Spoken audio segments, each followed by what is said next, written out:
Because first things first, we have to understand that we need to be very comfortable on camera first. If we're not comfortable on camera and we're, like a certain someone who's still very, I can't believe he said that.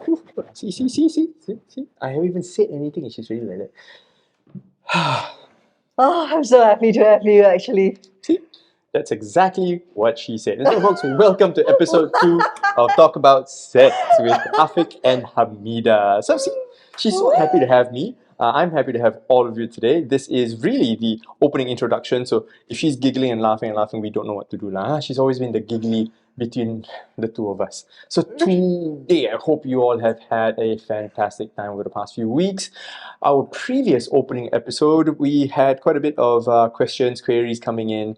And so we were talking about intimacy, right, Hamida? Right? So Yes, part of it. what are we talking about today? Today we're supposed to talk about intimacy. So tell us about intimacy. See, the word intimacy also evokes so much in our precious little Hamida. So tell us a little bit, Hamida, because we know your background. You were in the medical line for a bit. We were talking about all of this, but all this also stems from intimacy, from not just physical intimacy, there's emotional intimacy, so many layers to this, right? Yeah. So tell us in general, what are we talking about here?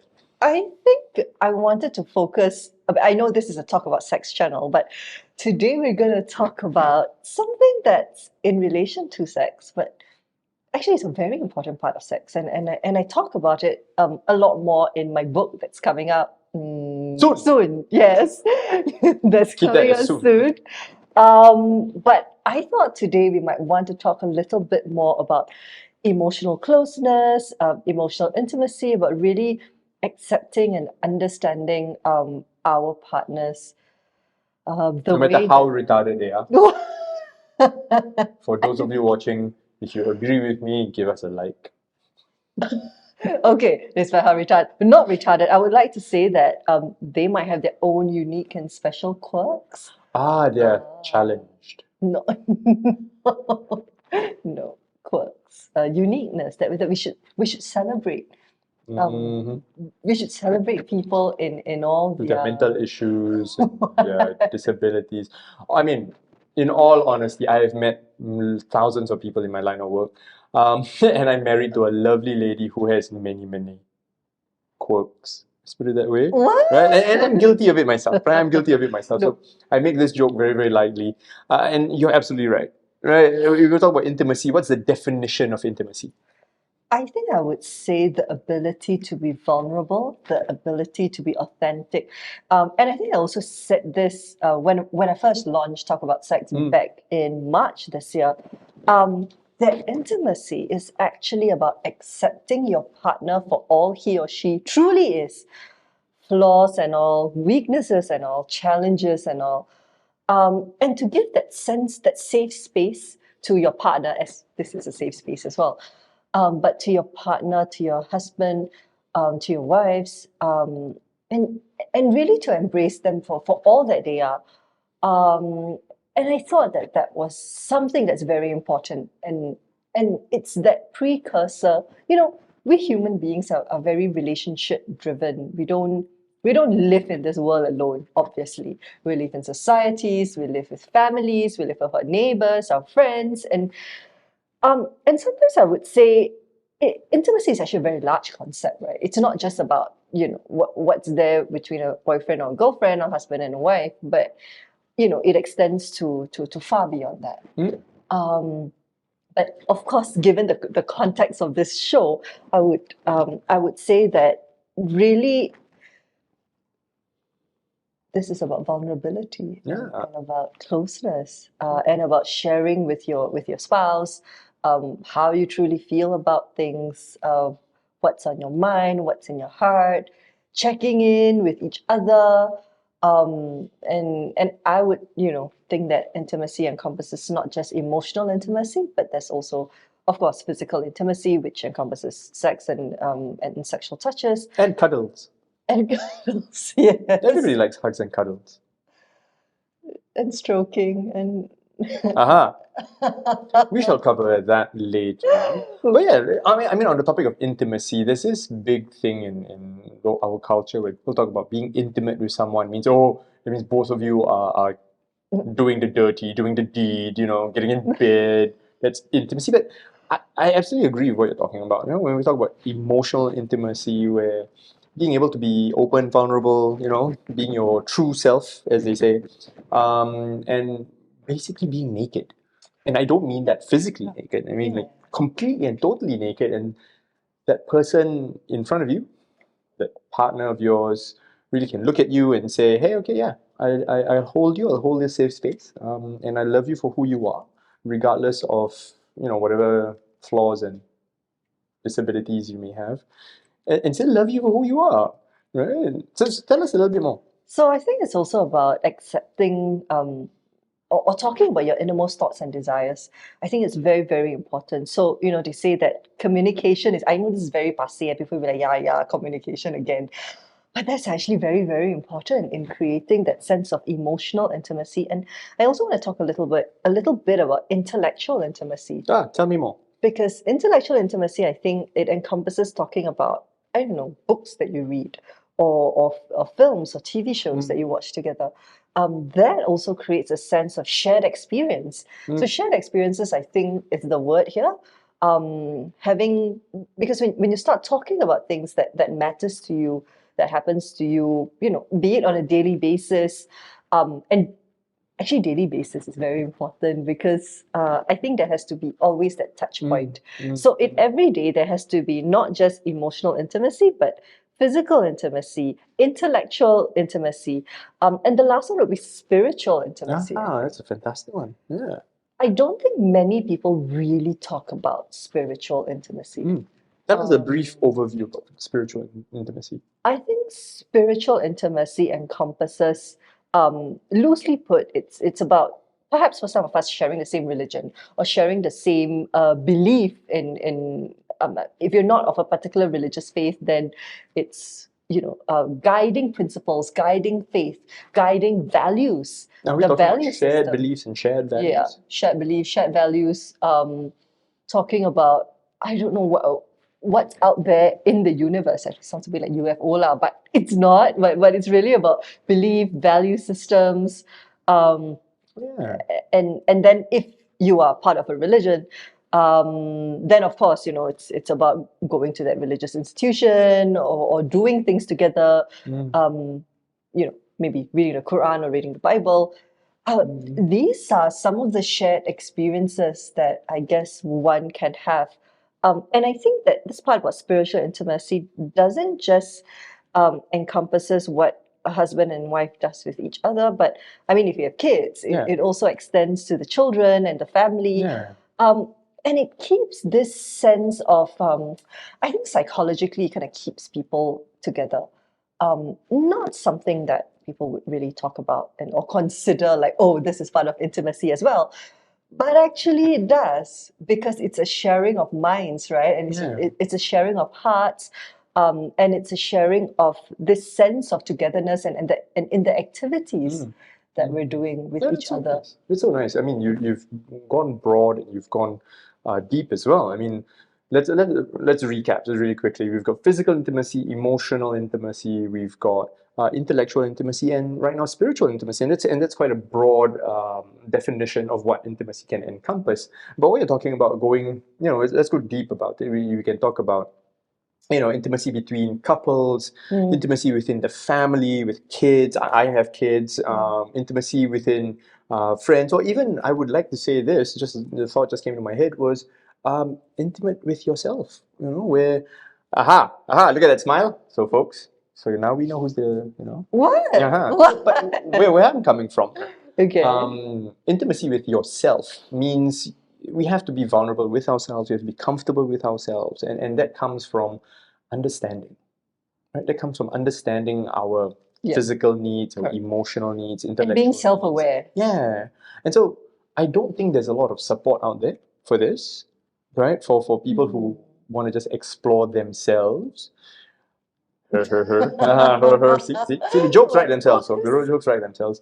And absolutely, I think for me personally, understanding all the different aspects of my little quirks, right? Little quirks really does help. Right? Let's talk about emotional intimacy. For all my guys out there, for all men out there, the typical stereotype of a man is just to be, strong, silent, bottle everything up, keep all your rage and fear and anger and negative emotions inside and die at a heart attack at 40 years old.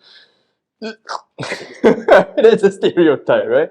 But the fact of the matter is understanding ourselves from an emotional perspective, what our triggers, what makes us angry, that also leads us to our spiritual intimacy as well. Like, why am I angry about certain things? Why am I triggered by certain things? Right? Wow, we are really having this conversation. Absolutely. Why not? Because if we're going to talk about layers, if we're going to talk about the individual, about the couple, about the family unit, we're not even going to go beyond that for now. But let's go back to emotional intimacy, something very close to my heart. All right? When we talk about our emotions, typically what I realize is this: men start thinking about emotions, you either get labeled negatively, right? Get labeled negatively, or it just gets brushed under the carpet. Man up, be a man, right? Suck it up, that kind of thing. And so I find that it's so hard for individuals, both male and female, to be emotionally intimate with anyone, to be frank, unless it's with someone we really, really trust. But how do we build that trust? How do we build that So vulnerability? trust building, vulnerability building, there's a very long story to it, right? But I think the essence of trust really comes from the little things and the little actions that we take on Yeah. a daily basis. So it's not how big it is that matters, as long as you take the actions. I never say that. You know, this is the Talk About Sex channel. But yes, So tell us about the little things. the little things actually matters. I think let's talk about, being a couple first. Minus the children, right? I think as partners or as husband and wife, there are very little things that we can do for our spouses every day. Um, of course, birthdays and anniversaries are a big thing for many couples. But I'll tell you why birthdays and anniversaries don't really matter so much to me or to me and my husband, or me and my Because partner. you forget it all the time? No, I don't forget it. But I think what's most amazing, or what I value most, is the little things that my partner does for me every day. Such as, tell us. Um, I'll move this conversation a little, but I mean, let's say you've got a difficult or a hard day, for example. It is very comforting to be able to go back to a spouse who is very understanding, number one, who will not ridicule you, who will not use a condescending tone upon you, who is not going to belittle your emotions. Yes, so there's all this belittling of emotions, I feel, that happens in quite a number um, of, of family units. Tell us a little bit more about that. I think it's really about, when one person says, uh, I'm tired or something, and the other one goes, are you the only person tired? Oh, You think yeah, I'm I've not heard that. tired, is it? You alone tired. Yeah. You're the only one tired. So you see that banter, That's not banter. That's, no, that's not banter. it's a bit ridicule, I Yeah, think. it's contempt. Contempt, yeah, I guess that's the word. So I think when there's this negativity there, there's no safe space then. There's no safe space, then there's no trust. And if there's no trust, then there's no love lah. It's just not there anymore. Yeah, and if there is no safe space, we're always on edge, always on our toes, walking on eggshells. If those of you are watching right now or listening in, let us know. Have you ever felt, or have you ever been in such a situation or relationship where you're always walking on eggshells, you don't know what to say, you gotta watch your words with the people around you, with the people who are supposed to be closest to you, without fear or with fear. You know what I mean? We have to. I can't say this. I can't say that. I gotta. Control everything in. I can't even find a little bit of a shoulder to cry on. For goodness sakes, right? Some folks have that issues. So let us know whether you've had a certain experience like that. And yeah, tell us a bit more. So yeah, we're talking about emotional intimacy, right? And the closeness. that we have, and it's really really in the little things. I think we covered a bit of this in episode 1 as well, whereby we get scenarios about let's say a spouse coming home late or the spouse having to pick up the kids, and then the wife is cooking or preparing dinner, and things are just not turning out right. Do you lash out at your spouse? Do you say what's hurtful, or do you want to hold back a little and say something nice, or look at the positives in that situation and say, hey, you know what? It's okay. We can do this alternative, or we can enjoy something else. I think coming from a positive space and coming from a positive and a good heart matters a lot, because I think that give and take and kindness and consideration cannot happen without a good heart and a good feeling. You've got to Empathy, come yeah? from you've got to come from a good space and Yeah. a space of understanding where the other party is coming from. So that's the thing with intimacy, and we won't talk about love here because love is a whole different topic altogether. I can like you, but I don't need to love you. But I can love you, I don't need to like you. Later, another day. Yeah, so that emotional intimacy will then naturally, I think, lead to the build-up of physical intimacy, because and then okay, maybe in one of our episodes we might talk about languages of love, because that's That's fun. yes, that's fun, and that will come kind of later down the line. But I'll just say this at this point, because you need to have that form of emotional intimacy first before the physical can actually set in. And when I mean physical, I think it's that it's the fulfillment of, and it's not just about having sexual intercourse per se, but it's a lot more than that, right? I've always say this: foreplay starts outside of the bedroom, and I think what we're talking about when it comes to emotional intimacy, it boils down, in my opinion, to having a space where we can be totally vulnerable, be naked, not just physically, but metaphorically speaking. And knowing that, for example, me and my wife, when she's with me, she knows she can be goofy, she can be silly, she can cry her heart out, she can be angry, maybe at me, maybe at other things, but she knows that there's no, what's the word? Not consequence, but there's no backlash. Whenever she comes to me with a problem, or she comes to me with a celebration, she always knows that, this is a safe place. She's always safe with me, no matter how many jokes I make. She's the victim of all my jokes, by the way. But yeah, she's always comes back and she knows that, with me, she can do whatever she wants, and there is no judgment.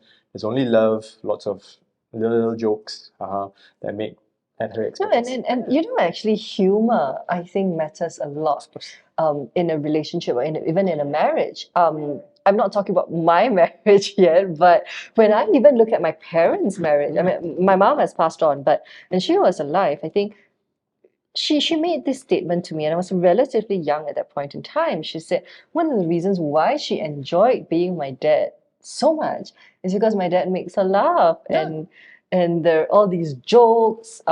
They can be lighthearted with each other. Apart from talking about, yes, the mundane things like paying the bills and things like children's education, but aside from that, there's always moments of laughter, there's always moments of happiness, there's always little jokes that I know I'll speak a bit of Malay. Like, so she, at that point, she likes watching like TV3, Yes. Malaysia TV3 shows. And my dad actually doesn't really enjoy it, but because of her, actually the whole lot of us watched it together. So that becomes that little activity that we as a family do together.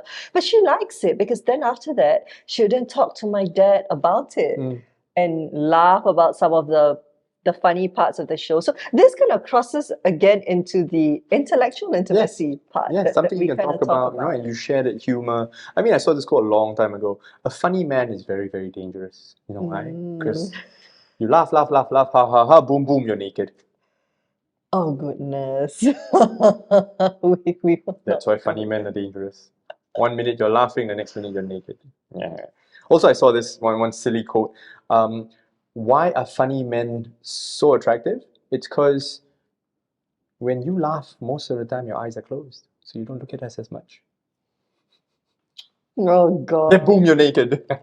Sorry. But hey, absolutely. I mean, let's put it this way: can you laugh in a situation where you're in danger or you're stressed out, you're anxious? You can't, Yeah. right? So having humor within a relationship lightens the mood, makes things easy, and of course, granted, I can't vouch for other people out there, but some people are really just unfunny, right? They're so stern and stressed out all the time. Man, have you met people like so serious? When you crack a joke, they're like, Quite rare because now I think my circle of friends are quite fun. So the friends who are watching this, yeah, you guys are quite fun. Male or female, I'm very blessed. so yeah, I mean, for our folks out there listening, Yeah. how can we inject a little bit of laughter in our Actually, lives? maybe in one of our episodes, we should probably talk about humor. And then maybe we can invite someone who's a humor expert. Yeah. Humor expert. Apparently, there's a way to really curate humor, you know. There is. Okay, so quick exercise. If you're with a partner, if you're with someone, do it. Okay, so I'm going to do it to you right now. Right. When I raise one finger, you go one ha. Two fingers, you go two ha's. Three fingers, you go three ha's. Okay? Ready? Okay. Ready? Go. Ha, ha. Oh, So, ha, ha, ha, ha, ha, ha. Ha, ha, ha, ha. Ha, ha, ha, ha, ha. What is this? Ha, ha, ha, ha, ha, ha. Ha, ha, ha, ha, ha, ha. Ha, ha, ha, ha, ha, ha, ha. What is this? fantastic exercise to just get anybody laughing for nothing. You saw what he does to Literally me. just starting to laugh. Seriously. Was there any joke at all? No. My point is that simple exercise of us just laughing, for this forcing the laughter out, after, in less than 30 seconds, we started naturally laughing. Try it with your partner. Trust me, just try it with your partner. It works. Ha. Ha ha. Ha Okay, enough. So if you're in a situation where you're bored and you've got nothing to do and you want to find a way to just, hey, let's liven up the situation a little bit. Try this silly little exercise that I picked up a while back. Try it with anyone. It's even better if you follow along. Ha. Ha, Ha ha. ha, ha. Ha ha ha. Oh my goodness. Ha, ha, ha. Ha ha ha ha. Ha, ha, Ha ha ha ha ha. ha, ha, Ha ha. I'm already lying, I'm sorry. Carry on. ha. Are you kidding me? Try with Hefni. Okay, I will. Right. So yeah, I think humor is one of those very important things when it comes to this. But how do we find humor? Like for example, I like to watch certain kinds of comedy shows, like for example, the Adam Sandler series of shows. Right? It's silly, it's stupid, it's lowbrow. Some people don't like it. Like for example, my wife doesn't like it. Then how? Right? How do we inject humor into a partnership?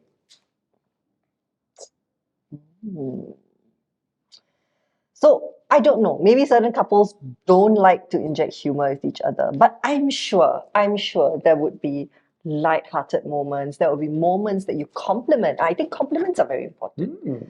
Complimenting your partner. I don't know. So I was just in this conversation with a friend yesterday, and she said that for men, and okay, we're not doing love languages today, Not yet. but just a little bit or just a little teaser. She was saying that for men, words of affirmation matters a lot, like affirming. Like you men like to hear Looking people good, King. to affirm you, yes, and to Your tell you biceps you're feel a bit good. bigger today. What? I'm a man. I'm imagining, my wife coming to me, your biceps look a bit bigger today. Yeah, baby, flex, flex. Show me some skin. Yeah, try that. Do that to have me. Right? Oh my Massage him on the goodness. shoulders. Hey, baby, have you been working out? Okay, not in the deep voice lah, of course. Yes, not.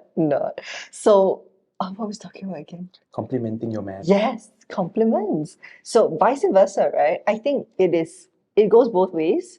You complimenting your husband complimenting you. Women love compliments, of course, and so do men. Yeah. I think that it's a universal thing, But men don't get complimented enough. Really? Yeah, we don't. We don't. Trust me on this. Men out there, just let me know when was the last time you had a compliment. Because if you ask a man when was the last time he got complimented, they will remember. Oh, really? Uh-huh. I've been on this earth for almost 40 years. I can remember most of the compliments I've received. Because there were so few. But okay, the problem is, I was told that men think very highly of themselves, and we don't need to compliment them because they always think that, for example, like in terms of them being good looking, some of them are actually a 2, but they're a 2, but they think that they're a 10. Oh yeah, in the mirror, we're always a 10. Oh goodness, are you kidding me? Okay, so the psychology of this is quite straightforward. Okay. I've studied quite a bit about male psychology, and the thing about men is this: most of the time, number one, we don't give a shit about anything. We don't care. We'll just, we're an autopilot, we're an animal, we just go like that. But when a random compliment hits in, it's so rare and far between that it actually sticks with us for a very long time. But of course, our own mental image, we, to a certain extent, it's true. A 2 will think he's a 7. A 7 will think he's a 10. 12, and so on and so on.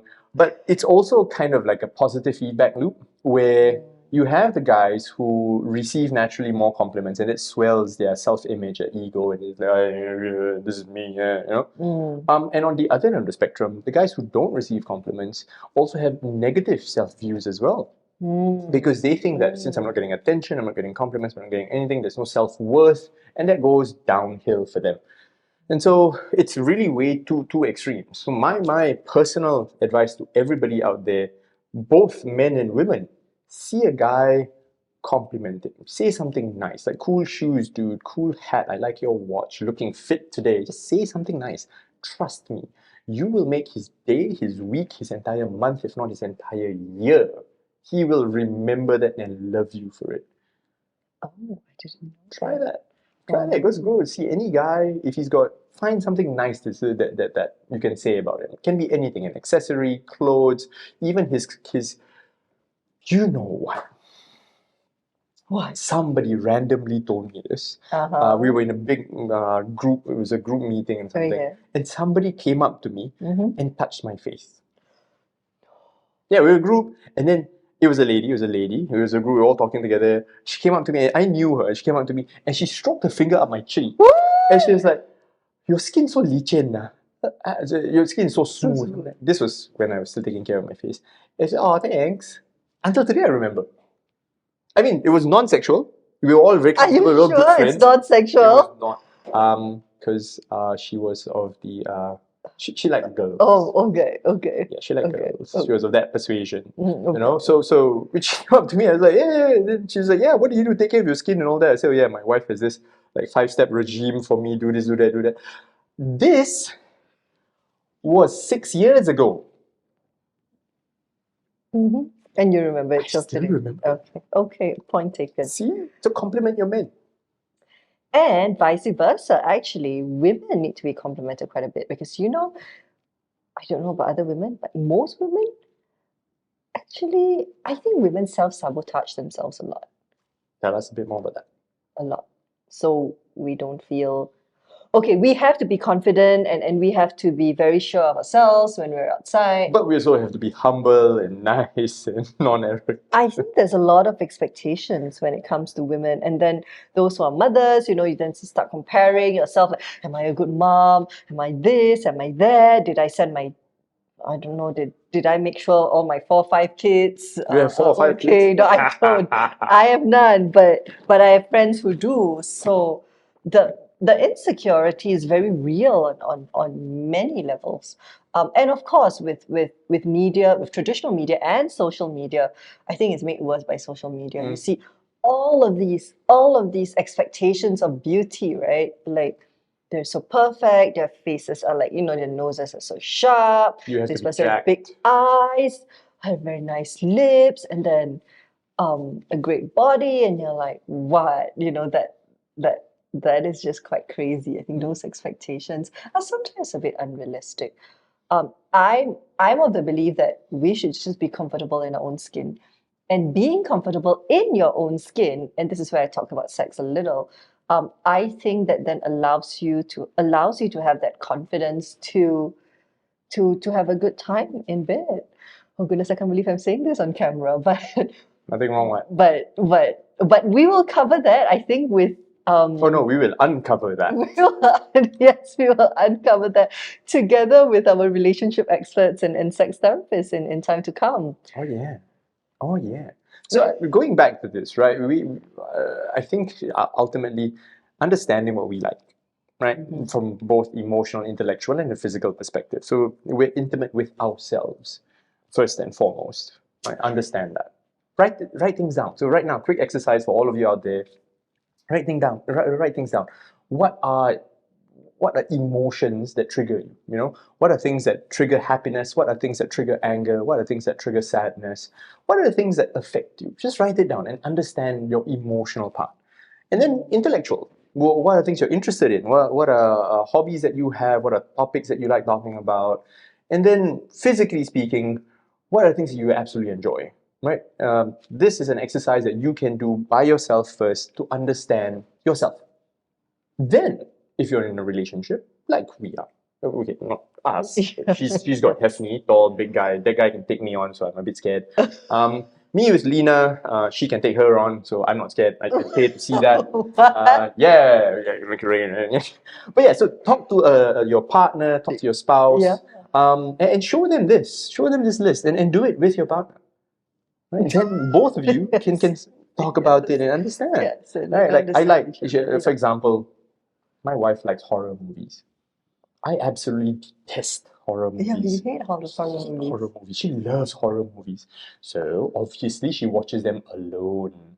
She doesn't watch them with me, of course not. You're scared, is Yes. it? Oh my goodness! I'm huge. I I'm just big, knew I'm this. strong, but my heart's a garden. You know, he's a Muay Thai expert, by the Not way. expert lah. I'm an amateur.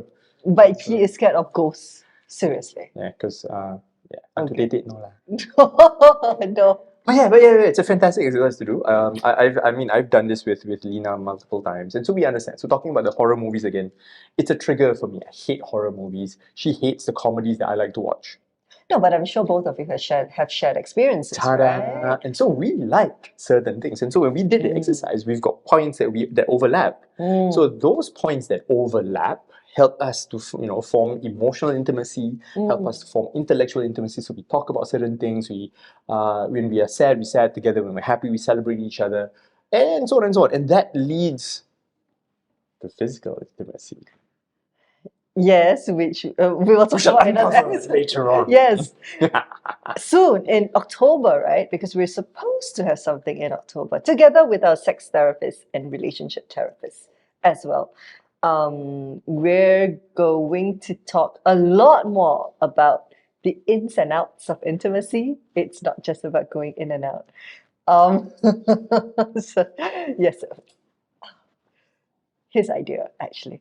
But but yeah, I'm quite looking forward to that because they're obviously sex therapists and relationship therapists. They are the certified therapists. We are not. We're just suka-suka, just amateurs at what we're doing.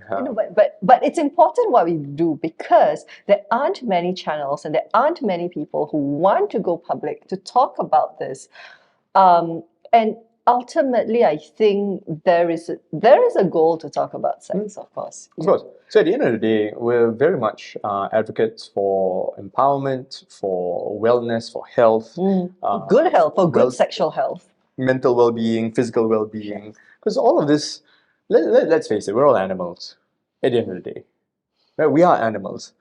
And I'm not talking about, farm animals, but we are animals. We have biological needs, we have emotional needs, we have intellectual needs, and all of these come together because we are just complicated houseplants with emotions. Think about it. We need good sunlight, we need good water, good food, and then we thrive. Yeah, we need good connections and good people around us. Good sex. Yes, that's why we have this channel. Sometimes I forget that this is Talk About Sex. Sex is a basic human right.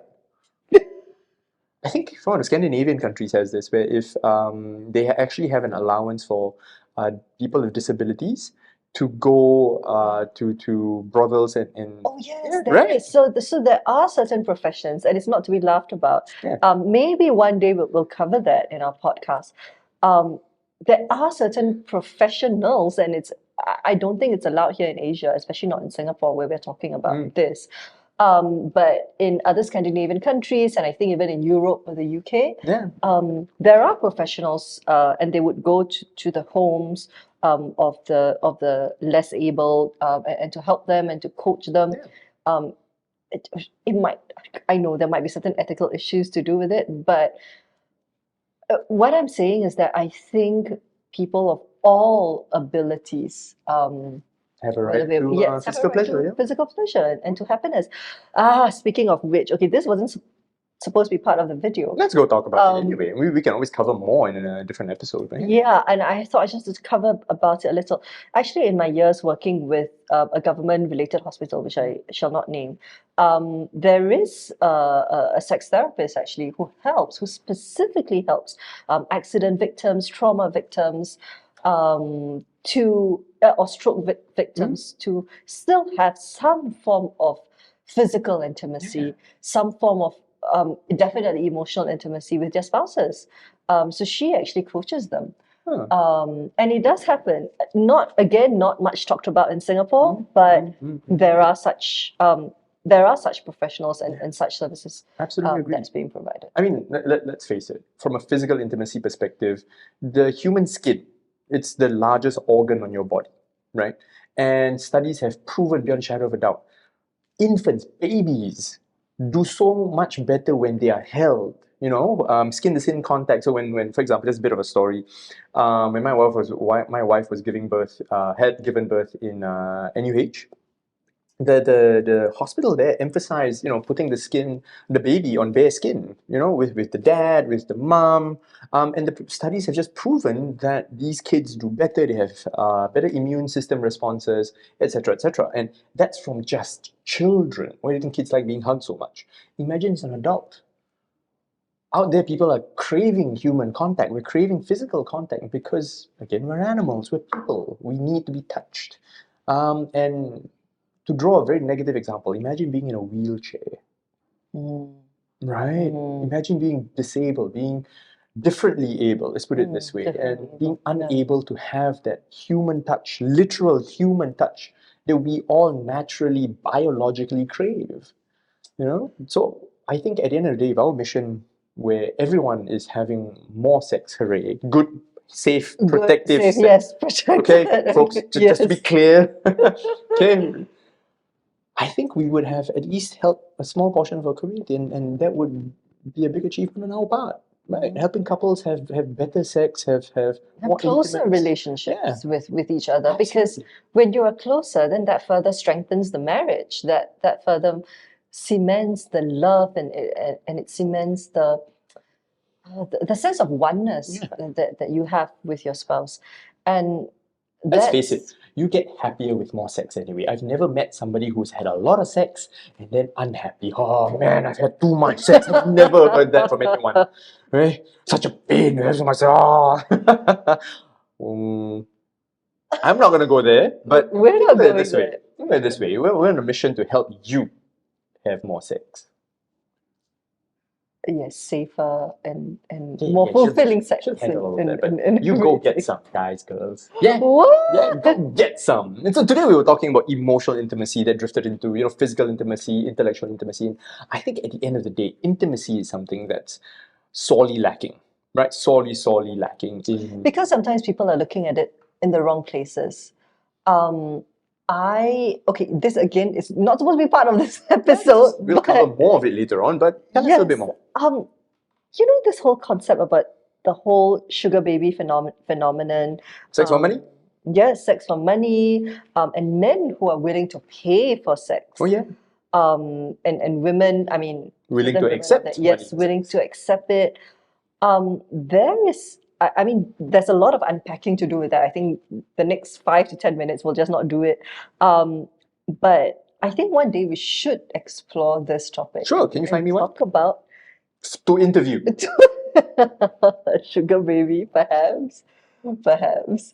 But also men who indulge in this. Sugar daddies? You know, the problem is this. Actually, men too are searching for intimacy. Men too are searching for that sense of closeness. Actually, what men really want isn't sex. Hmm? I think what they really, really want is a feeling of coming home again, of being safe and sound, of being with a woman whom they can trust and they can Be vulnerable with no judgment. Let's put it this way. yeah, and then sex becomes that means to achieve that. But it is not, sex is again not the be all and end all. Yeah. Um, I think at the end of the day, there's many different motivations for let's address the men out there. Many different motivations for them to want to be able to do it, whether it's just sex or whether it's physical intimacy or whether it's just having a safe place to just talk things out. Like if you just Google some articles, there's some even sex workers who just say some of their regulars come in just to have someone to talk to. Yeah. You know what I mean? And it's goes back to my earlier message. I think it's sorely lacking. And us being in an Asian society, it's not something people want to talk about. because we don't really know how to be intimate. We don't know how to build that relationship. Sometimes I think we've been brought up with quite a lot of negativity. Again, this is another topic altogether, you know, childhood trauma, emotional trauma, the trauma that you have with your parents, with your families, and all of these negativity just follows you throughout life if it doesn't get correctly addressed with proper, you know, therapists, with counselors. And then these things then seep into that marriage and that relationship. And then And on that note, it goes passed down onto the kids. And the kids will perpetuate that, and then it goes on and on and on. So I think our mission today is if we can help couples have more intimacy from all and better spectrums, communication, better communication, better relationships, so they are happier too. So you're happier too. So then and you you're can happy. demonstrate it to your kids because you know kids, they follow and they watch us every single day. They know exactly what we do, and so demonstrate to your kids, show them what a true loving relationship is like, and then they'll emulate it. And then when they become adults, hopefully they have healthy relationships as well, and then they'll be passed down and passed down and passed down. So yeah, so as much as we joke about sex, it is something that is very, very much lacking. So go out there, find a good partner, go back to your spouse, go back to your girlfriend, your boyfriend, say, hey baby, let's have some sex. And on that note, we're coming to the end of the next episode, of this episode. But I think we should do a little teaser for our Teaser. Now you can tease the camera all you want. I'm okay. So we're having as I said, you know, we're having a chat with two amazing people. One is a sex therapist, and the other is a love and relationship expert. We have with us on the 7th of October. What are their names? Dr. Angela Tan from Aras Relationships, and Andrea Tan, who does the Athena Rising. Both are certified sex and relationship experts. They will share with us a little bit more about the topic, the ins and outs of intimacy. There are a few things that we're covering, and maybe in the next episode we'll talk a bit more about it. But stay tuned for 7th of October. So 7th of October, the ins and outs of intimacy. Intimacy isn't just about the in and out. And so this is Afik, and this is Hamida. And we've been talking about sex. We'll talk more about sex. So tell us what you want to talk about. That's sex related, of course. And let us know in the comments below. That's sex and relationship related. Yeah. Let's focus on the sex part. All right, we'll see you in the next one, folks. Thanks so much for being with us. Like, comment, share, subscribe. You know, you do the social media drill. Find Hamida on social media. Okay, don't stalk her. Find us on Talk About Sex. Yes, Talk About Sex. On IG and all the other and the social YouTube channel, yes. All right, All right. let us know. See ya, bye. Yeah. Awesome. Kali letak record eh? Okay, that was recording.